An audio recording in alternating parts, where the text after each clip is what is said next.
BME24, working for the most terrifying boss alive, Mr. Richardson, who looks like he bench presses filing cabinets for fun. This man has fired people for breathing too loud during meetings, voice sounds like gravel, mixed with pure intimidation. Meanwhile, my Tinder game is weaker than my will to live. Been swiping for months with zero success. Profile says junior accountant who loves spreadsheets and crying. Clearly irresistible to women everywhere. Finally matched with hot blonde Ashley. Profile shows absolute goddess. 23, loves hiking and wine tasting. She actually messages me first, which never happens to peasants like me. Hey cutie, wanna grab dinner at Antonio's? My face when an actual female is asking me out. This has to be simulation or elaborate prank. Spend entire week preparing like I'm gonna meet the president, new haircut, new clothes, practice small talk in mirror. So Ashley, what's your sign? Rehearsed 47 times until roommate threatened to murder me. Show up to fancy restaurant expecting cute date. See gorgeous girl walking over in little black dress. Then my soul exits through my butthole at light speed. It's Ashley, all right? But Ashley is also my boss's daughter. Same blonde hair from company picnic. Same blue eyes that watch daddy fire Kevin for using wrong font. That feel when your dating life just merged with your career destruction. Universe really said, screw this guy specifically. We both sit down in pure horror, staring at each other like deer caught in headlights. So this is awkward. Yeah, just a little bit. Should we pretend this never happened and run? Or we could stay and see how catastrophic this gets. She's got mischievous smile, definitely her father's daughter. Decide to proceed anyway. Because what's the worst that could happen? Famous last words right there. Order wine to calm nerves. Ashley orders, entire bottle. If we're doing this, we're doing it right. Turns out she's actually cool as shit. Nothing like her psycho dad. Talks about art therapy and saving puppies. Studies at local college. Volunteers at animal shelter. Wants to help kids process trauma through drawing. Your dad's pretty intense at work. He cried watching dog rescue videos yesterday, so he's basically teddy bear. Trying to imagine Mr. Richardson crying. My brain literally cannot compute this information. Yesterday, he made Jenkins redo entire presentation because margins were off by 0.5%.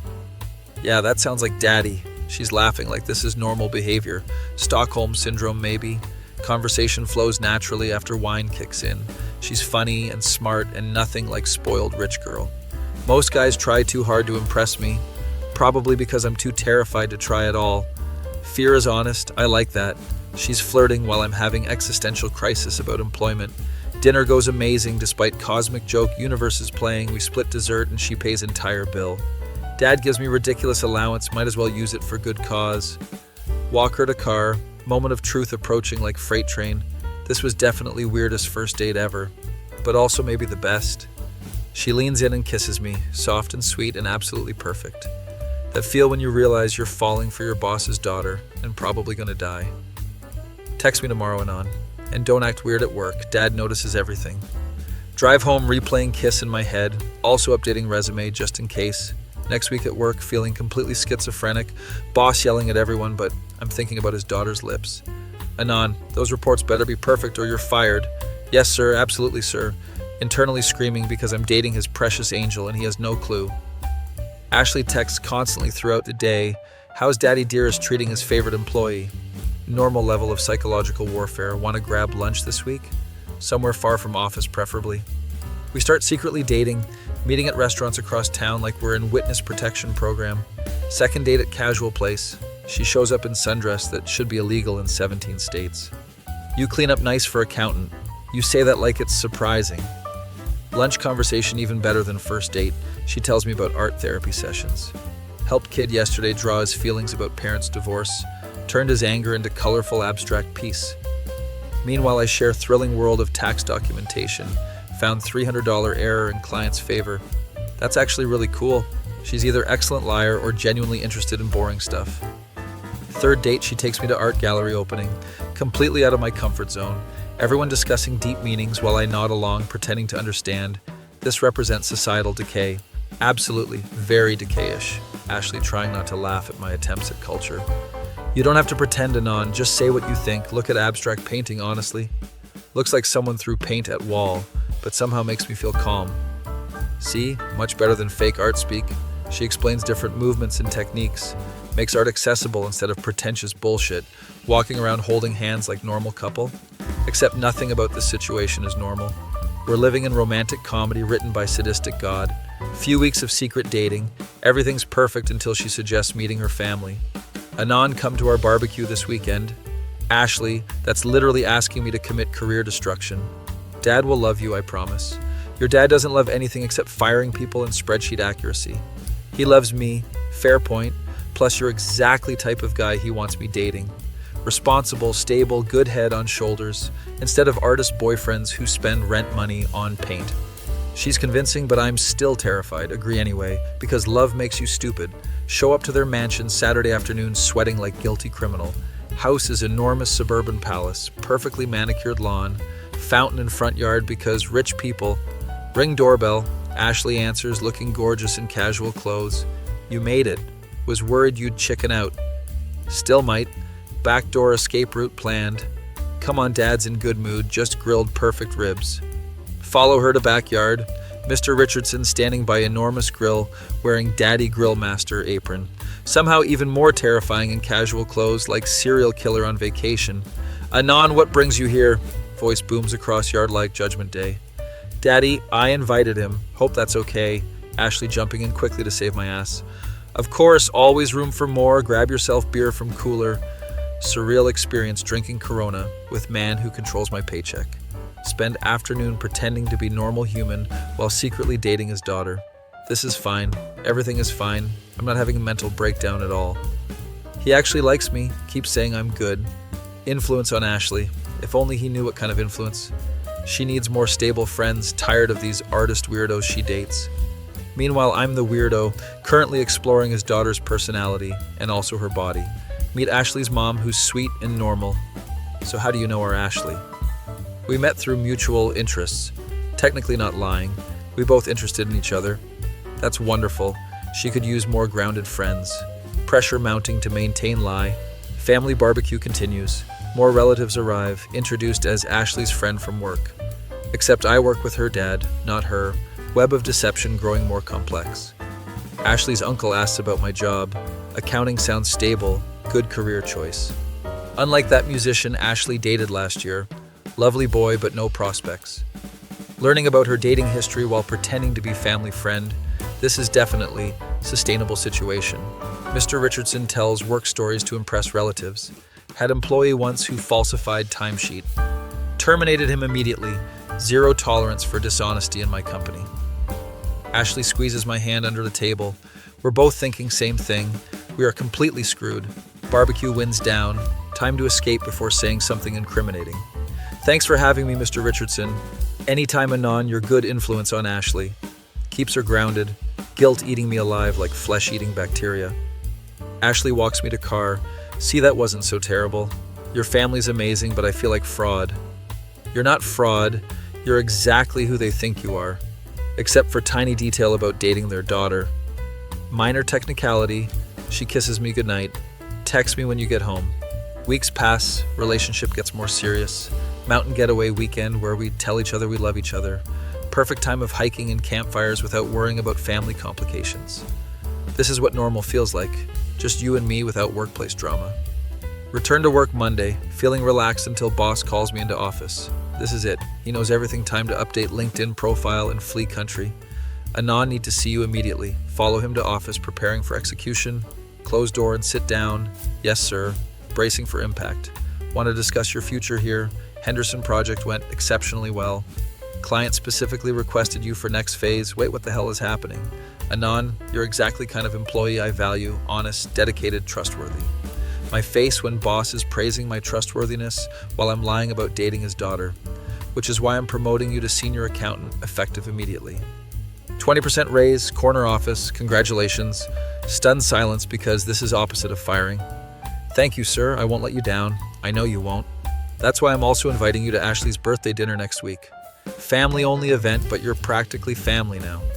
That feel when you realize you're trapped in romantic comedy written by sadistic screenwriter, world spinning out of control, boss promoting me while planning to integrate me into family, whose daughter I'm secretly dating on regular basis.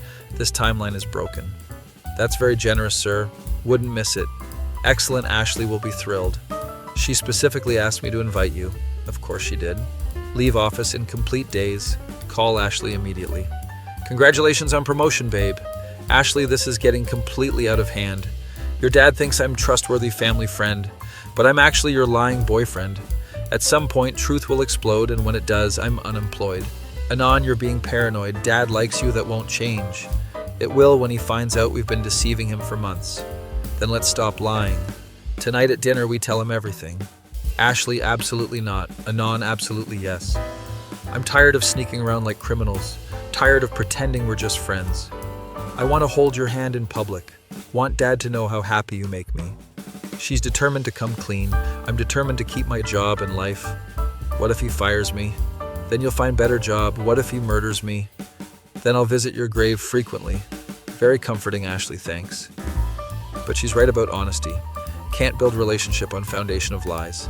Agree to tell truth at birthday dinner. Worst decision of my life, or best disguised as worst.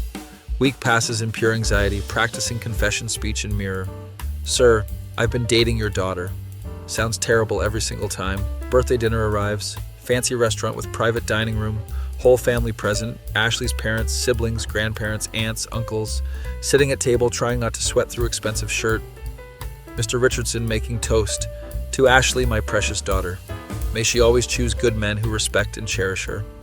Meanwhile, I'm sitting right there, having disrespected her in 17 different positions. Ashley stands up.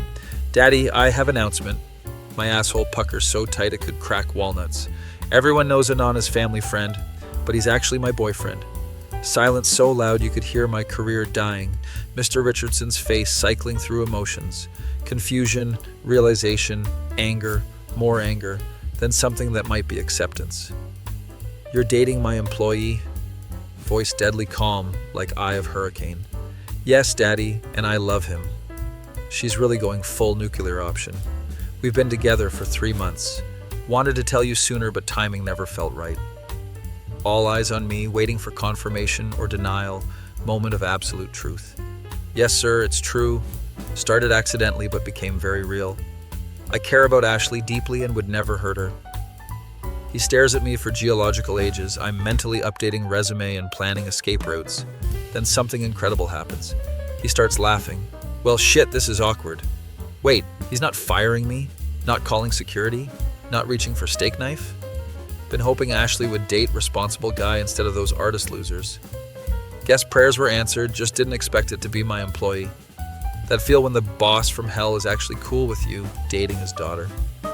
How long have you known? Since first barbecue. Could tell by way you looked at each other.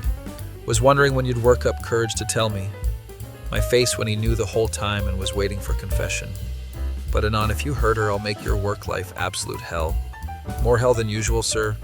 Much more hell. Fair enough. Totally reasonable father response. Ashley's mom crying happy tears. We love Anon already. Knew he was special. Rest of family congratulating us, asking about wedding plans, completely surreal experience. Mr. Richardson pulls me aside. Anon, you're good man. Treat my daughter right. Also, this doesn't change anything at work. You still report to me, and I'm still demanding boss. Understood, sir. Good, now let's eat cake before it melts. Drive Ashley home afterward. See, that wasn't so bad. Your family's insane, but I love them. Does this mean we can hold hands at work now? Absolutely not, Anon, that's still weird. But we can go on dates without hiding, and I can call you my boyfriend publicly. 6 months later, we're engaged. Mr. Richardson walks her down aisle at our wedding, gives speech about how he always knew I was perfect for her. Liar, he had no clue initially. When Ashley first brought home musicians and artists, I worried about her judgment. But Anon proved she has excellent taste in men. Crowd laughs. Ashley rolls her eyes. Honeymoon in Hawaii. She posts pictures with caption, married my best friend who happens to work for Daddy. Comments flooded with heart emojis and relationship goals. Tags. Return to work as married man, dynamic with boss. Completely changed. Still demanding and terrifying, but now also protective father-in-law. Anon, remember you're representing family name now. No pressure though. My face when I accidentally found love story by swiping right on boss's daughter. That feel when sometimes the best relationships start with worst possible circumstances. Now Mr. Richardson is my father-in-law and still my boss. Family dinners are weird power dynamics, but Ashley's happy, I'm happy. Even scary boss man is happy. Sometimes universe has sense of humor. Be me, 22, sharing apartment with my best friend Tyler since college. Tyler's been dating this girl Madison for about 6 months. Seems like normal relationship. Madison's hot but has this weird energy, always flirting with everyone, including delivery guys. Thanks so much for bringing our pizza, you're so strong. Meanwhile, tipping him $20 for $5 order. Tyler thinks it's just her being friendly. She's naturally charismatic, bro. Charismatic or psychotic, jury's still out on that one. Living situation starts normal enough. Madison comes over a few times a week. She's polite to me, makes small talk, helps with dishes sometimes. Anon, you're so much more organized than Tyler. Someone has to keep this place livable. Seems harmless until Tyler starts working night shifts at warehouse job. Suddenly Madison's showing up when she knows he's not home. Oh, I thought Tyler would be here. He's at work until midnight, Madison. Well, can I wait for him? Sure, whatever, make yourself comfortable. First few times she just watches Netflix and leaves before Tyler gets back. Then behavior starts getting weird, showing up in increasingly revealing outfits. It's so hot today, wearing tiny shorts and crop top in October. Air conditioning broken at my place. Sure, Madison, that's totally believable. Starts asking personal questions about my dating life and relationships. Anon, do you have girlfriend? Not currently, why? Just curious, you seem lonely. Lonely or focused on not failing my engineering classes. Slight difference there. She begins staying later each visit, making herself more at home, raiding our fridge, using our bathroom for extended periods, taking showers. Hope you don't mind I borrowed your shampoo. Madison, why are you showering here? My hot water's broken. Convenient how everything breaks at her place simultaneously. Tyler, completely oblivious to escalating situation, works nights and sleeps days, barely sees Madison's weird behavior, just happy she's spending time at our place. Isn't it great she feels comfortable here? Yeah, Tyler, absolutely wonderful. Meanwhile, I'm dodging increasingly obvious advances from his girlfriend. She starts accidentally walking around in towels after her mysterious showers. Oops, didn't know you were home. Standing in hallway wearing basically nothing.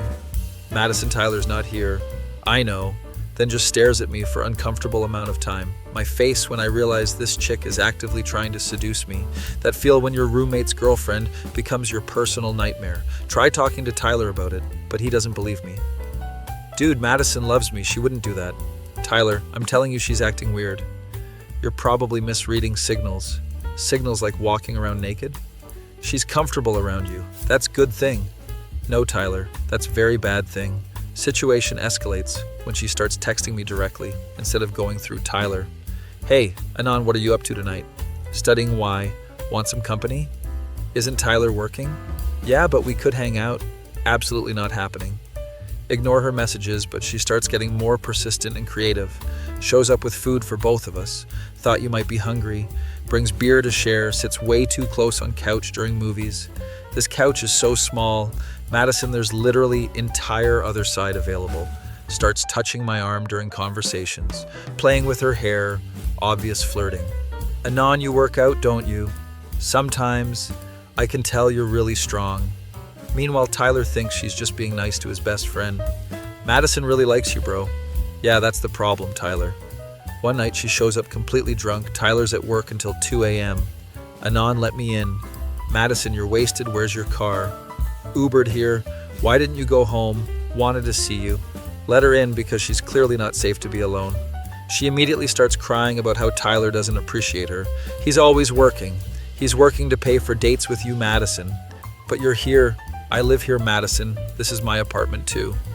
She's sitting way too close, trying to lean on me, clearly fishing for sympathy.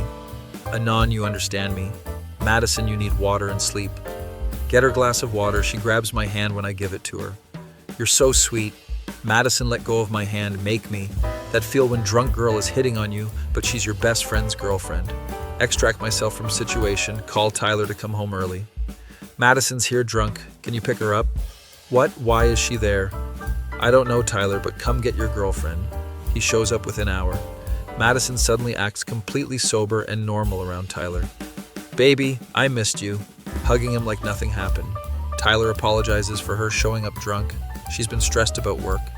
Next day, Madison texts like nothing happened. Thanks for taking care of me. Don't mention it. Seriously, don't mention it to Tyler. My face when she's basically threatening me to keep quiet. Decide to avoid being alone with her at all costs. Start studying at library, hanging out at friends' places, anything to not be home. But she adapts her strategy, starts showing up when she knows I'll be there. Tyler said you'd be home. Except Tyler's been at work for 3 hours. Shows up in yoga pants and sports bra. Just finished working out. Madison, there's gym showers for that. But your shower has better water pressure. This chick has excuse for everything. Criminal level manipulation skills. Starts leaving things at our apartment, claiming she forgot them. Sexy underwear in our bathroom. Oops, must have fallen out of my bag. Perfume on our couch. Sorry, I spilled a little. Entire place smells like her now. Tyler thinks it's cute she's marking territory. She really feels at home here. Home or headquarters for Operation Seduce Your Roommate. Breaking point comes when Tyler goes out of town for work conference. 3 days in different city, asks me to keep Madison company. She gets lonely when I'm gone. Tyler, that's literally the opposite of what I want. First night he's gone, Madison shows up with wine and Chinese food. Thought we could have dinner together. Madison, I'm not hungry. Come on, Anon, don't be antisocial. Forces her way in with bags of food, sets up romantic dinner on our coffee table, candles and everything. Madison, what is this? Just dinner between friends. Friends don't light candles for Chinese takeout, Madison. Try to eat quickly and escape, but she keeps refilling my wine glass. Slow down, Anon, we have all night. Actually, I have early class tomorrow. It's Friday, Anon, no class tomorrow. Shit, she's right. Conversation gets increasingly personal and inappropriate. Anon, do you think I'm attractive? Madison, that's not an appropriate question. Why not? We're adults. You're dating my best friend. But if I wasn't, but you are Madison, that's the point. She moves closer on the couch. Tyler doesn't have to know everything. Madison, stop. Stop what? She's literally touching my leg now. Stand up to leave. She grabs my arm. Anon, please. Please what, Madison? You know what? No, I absolutely do not want to know. Extract myself and go to my room, lock the door. She knocks for 10 minutes. Anon, come out, let's talk. Go home, Madison. I'm not leaving until we talk. Text Tyler about situation, but he's in meetings all day. Madison camps out in living room, refuses to leave. I live here too now. No, Madison, you absolutely do not. Finally, she leaves around 2 a.m., but not before leaving the note under my door. Anon, you can't avoid me forever. We need to talk about this. That feel when your roommate's girlfriend is basically stalking you. Tyler returns from conference. Madison acts completely normal around him. How was your trip, baby? Did you and Anon have fun? Tyler looks at me. Yeah, we barely saw each other. Technically not lying. I hid from her most of the time, but Madison smirks like we have some secret, which makes Tyler suspicious. You guys seem weird. We're fine, Tyler. Madison agreeing too enthusiastically. Tyler starts noticing Madison's behavior more after that. Catches her texting me during the movie night. Who are you texting, babe? Just work stuff. Except I can see she's texting me heart emojis. Tyler sees his girlfriend constantly touching me during conversations. Madison, why are you always touching Anon? I'm an affectionate person. You don't touch my other friends like that. They're not as nice as Anon. Tyler finally gets suspicious when Madison suggests we all live together. Wouldn't it be fun if I moved in here? Madison, we're not ready for that. But Anon doesn't mind you, Anon, putting me in an impossible position. That's between you and Tyler. See, Anon thinks it's a great idea. Tyler pulls me aside later. Bro, is Madison acting weird around you? Finally, someone notices. Tyler, she's been hitting on me for weeks. What do you mean hitting on you? Showing up here alone, walking around naked, touching me. Dude, that's crazy. She wouldn't do that. Tyler, I've been trying to tell you. Show him some of her inappropriate text messages. His face goes white. Holy shit, Anon, why didn't you show me these before? Tried to tell you, but you didn't believe me. I believe you now. Tyler confronts Madison that same night. Epic screaming match ensues. You've been flirting with my best friend? Tyler, that's ridiculous. I have the text messages, Madison. Those are taken out of context. What context makes heart emojis appropriate? I send hearts to everyone. Tyler's not buying her excuses anymore. Pack your stuff, Madison. Baby, please let me explain. Explain that you tried to cheat on me with my roommate in my own apartment. Nothing happened, Tyler. Because Anon has integrity, not because you weren't trying. Madison tries to turn Tyler against me. Anon led me on. Anon encouraged my behavior. Anon wanted this to happen. Tyler knows me better than that. Madison, just stop lying. Anon's been avoiding you for weeks. Real seducers don't hide in their rooms. She finally gives up and leaves, but not before causing more drama. You'll regret this, Tyler. Anon's not really your friend. He's been trying to steal me from you. Final desperate manipulation attempt. Tyler just laughs. Madison, you tried to steal yourself. Anon saved our friendship by not falling for your bullshit. After she's gone, Tyler apologizes profusely. Bro, I'm so sorry. You tried to warn me, and I didn't listen. Should have trusted my best friend over some girl. It's cool, Tyler. No, it's not cool. You dealt with my crazy girlfriend for months. And I called you paranoid. She was really good at manipulation. Tyler learns Madison had history of this behavior. Mutual friend tells him she tried same thing with her ex's roommate. She has pattern of going after guys in relationships, specifically roommates and friends. Gets off on causing drama and destroying friendships. Dodged major bullet there. A few weeks later, Madison tries to contact me directly. Anon, can we talk? Absolutely not, Madison. I made mistake. Tyler and I broke up, but now we could be together. Madison, no. You felt the connection too. I felt uncomfortable, Madison. That wasn't connection, that was harassment. Block her on everything. She tries showing up at apartment, but Tyler changed locks. Anon, I know you're in there, yelling through door like crazy person. Call campus security. They escort her away with warning about trespassing. Tyler and I stronger friends now after surviving Madison crisis. Bro, you had my back when I was being idiot. That's what friends do. Most people would have just hooked up with her. Most people don't have integrity. My face when I realized dodging crazy girl actually strengthened our friendship. That feel when keeping bro code intact was worth months of harassment. Tyler starts dating normal girl. A few months later, complete opposite of Madison. Respectful, friendly but appropriate. Doesn't try to seduce roommates. This is what healthy relationship looks like. Night and day difference, Tyler. Sometimes get updates on Madison through mutual friends. Apparently she's still pulling same tricks with new victims. Heard she's dating guy with 3 roommates now. Those poor bastards. Tyler and I laugh about whole situation now that it's over. Remember when she tried to convince me you were seducing her? Projection much. Psycho chicks always blame their victims. Lesson learned about red flags. Year later, still living together. No drama, no crazy girlfriends. Both have normal relationships with girls who respect boundaries. Madison becomes cautionary tale we tell other friends. Watch out for girls who flirt with your roommates. That's immediate red flag. My face when I accidentally became expert on spotting manipulative behavior. That feel when standing your ground against temptation saved your best friendship. Bro, code exists for reason. Something's more important than getting laid. Especially when getting laid means destroying your most important friendship.